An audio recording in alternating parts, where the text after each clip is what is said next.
Hi everyone. In this lecture, we talk about the basic construct and the convention used in the Verilog. Since this convention provides a necessary framework for the Verilog language, so to learn that, stay tuned with me till the end.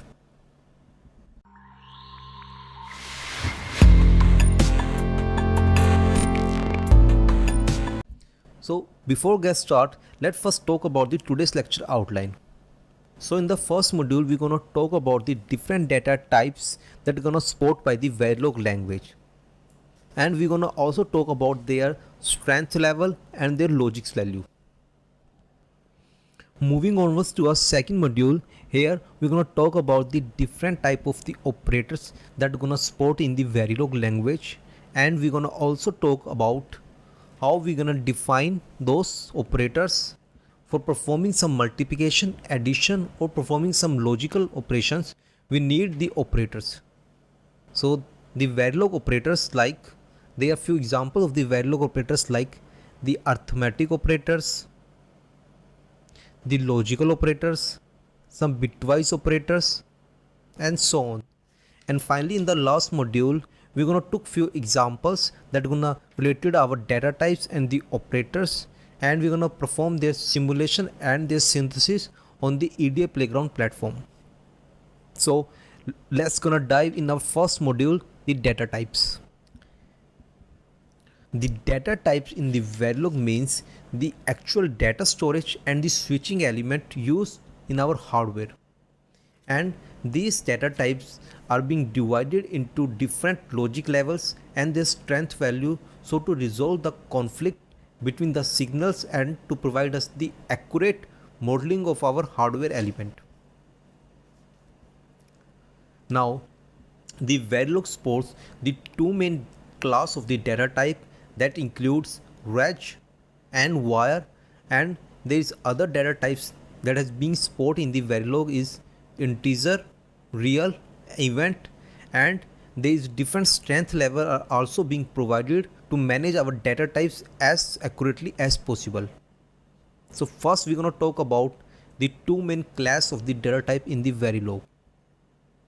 The data type, the first is the net, or we generally call the wire. The net represent the physical connection between our hardware element. Means in the real circuit, if we want to connect our one signal from one port to the another port, and that is continuously being driven, at that time we have to specify it with a net connection. Let's look an example. So here is an AND gate. It has two input port and one output port.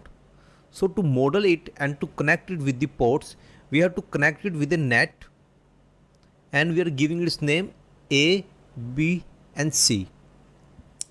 The two main points of the net is, first is about their declaration keyword. Their net have been declared with the reserved keyword name wire and their default value. The net, there is nothing being provided on the net, then the default value of the net is Z, the high impedance state.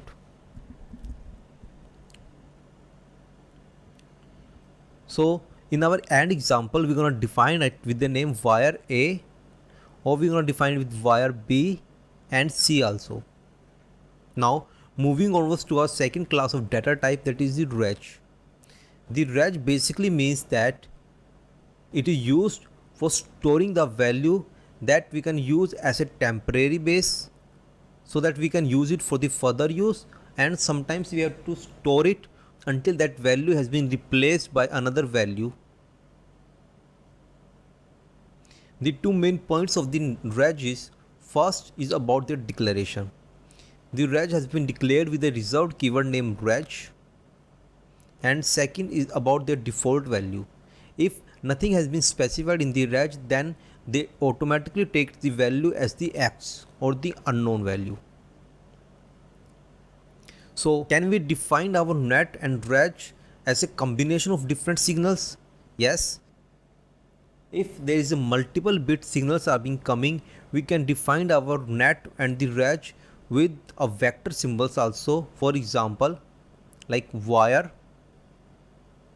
if there is a 8-bit data coming on the bus and it is a continuously driven, so we can define it with the wire 7.0 and with the name of that, suppose the bus A.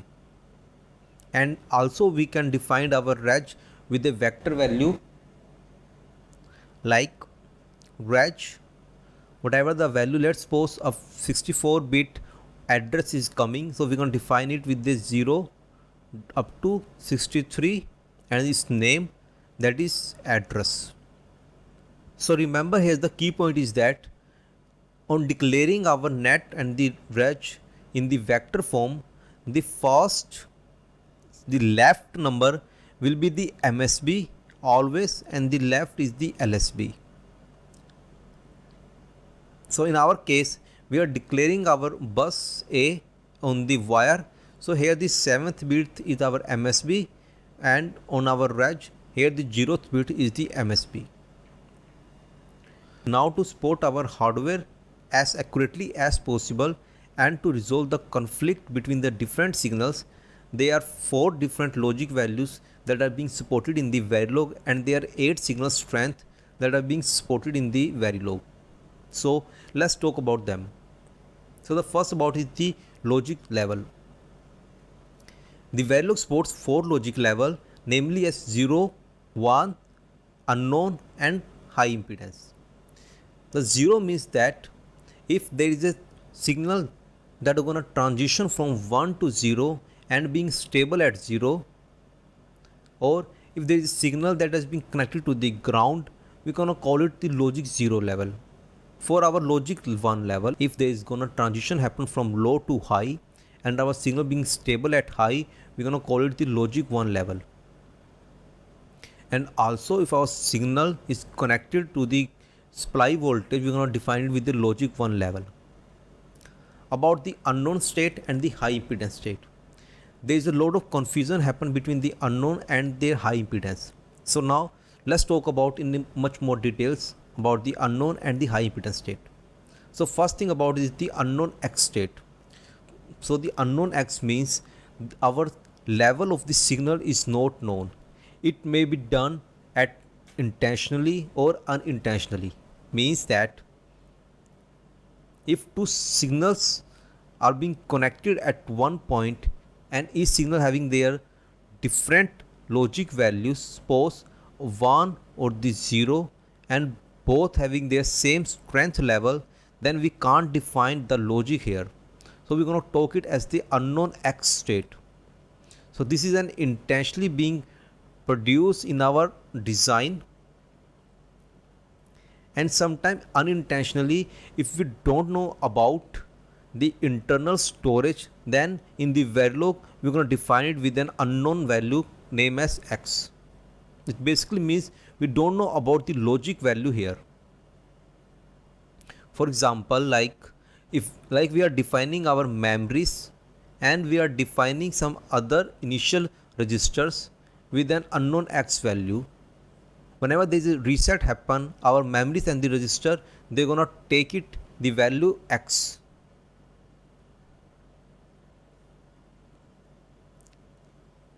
Moving onwards to our high impedance state.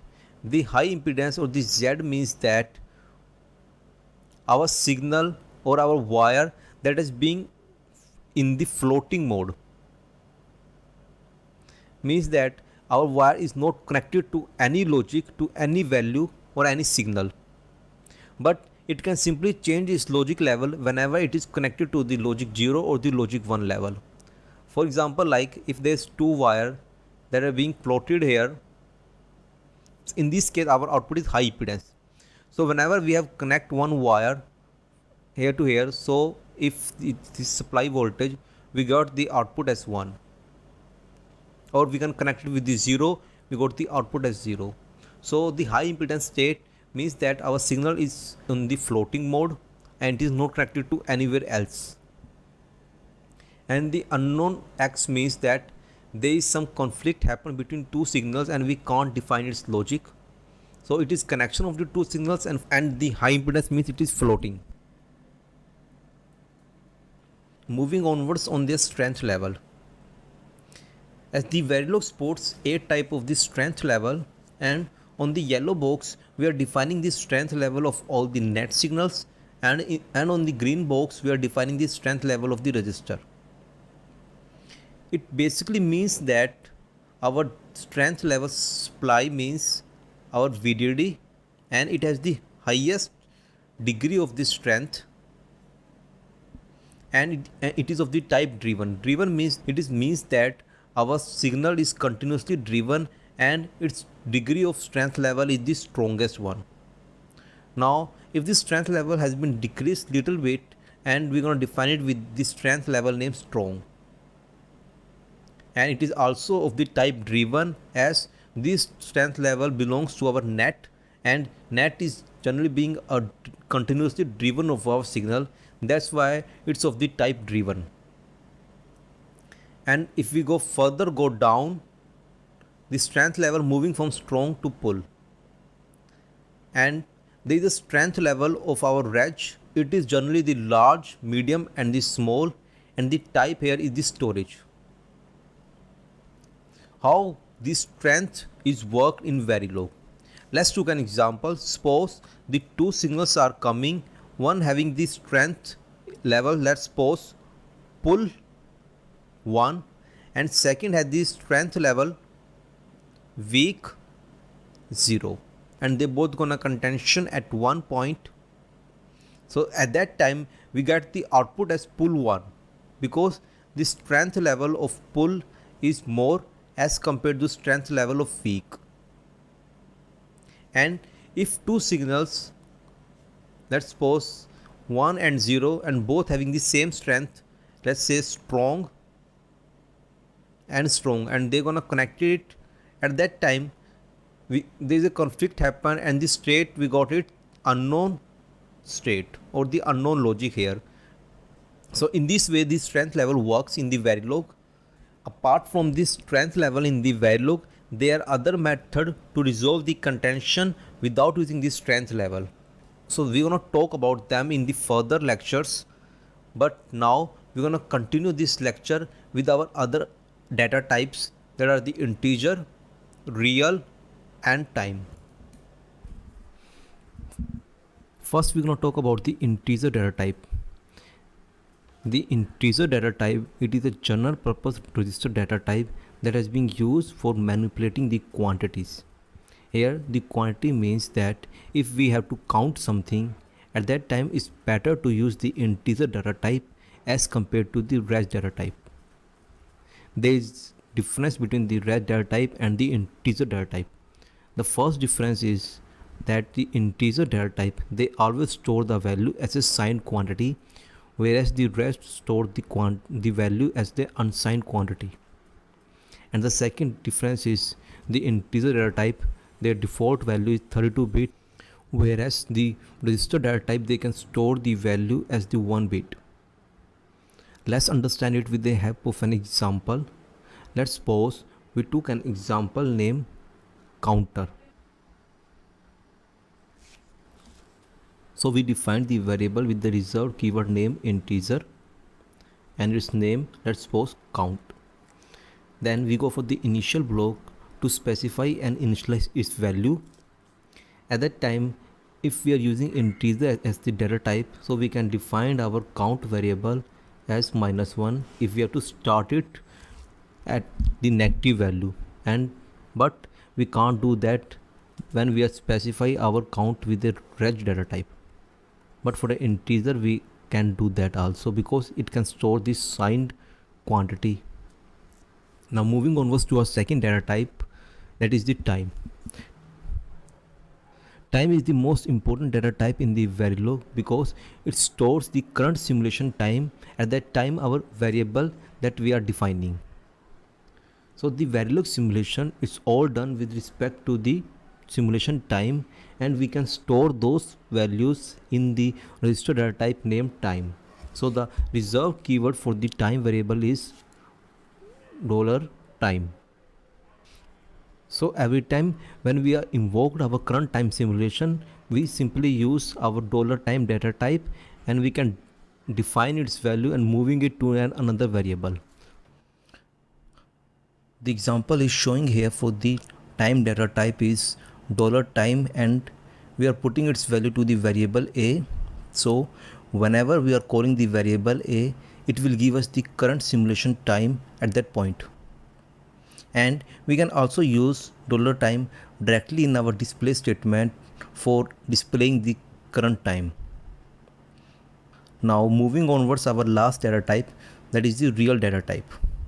The real variables can be used for storing the floating point values, like the values, for example, for the exponential values, and there is some value, let's suppose 3.14 or the value of pi. So this type of values we can easily store with the help of the real data type. And the thing is that whenever we are assigning a real variable to the integer data type, then it automatically round off the value to the nearest integer. For example, let's take a real variable named delta. So we are defining that variable with the keyword real delta, and we go for our initial and the begin block. These are the block are being used for initializing the value at once. We can go for the initial block in our upcoming lectures. So we are initializing our variable delta, and let's suppose we are giving its value as 2.13. If we are assigning that delta variable to the integer, like for that we are defining our integer variable, suppose integer I. So we are defining the value of delta to I, then it will automatically round off to the value 2.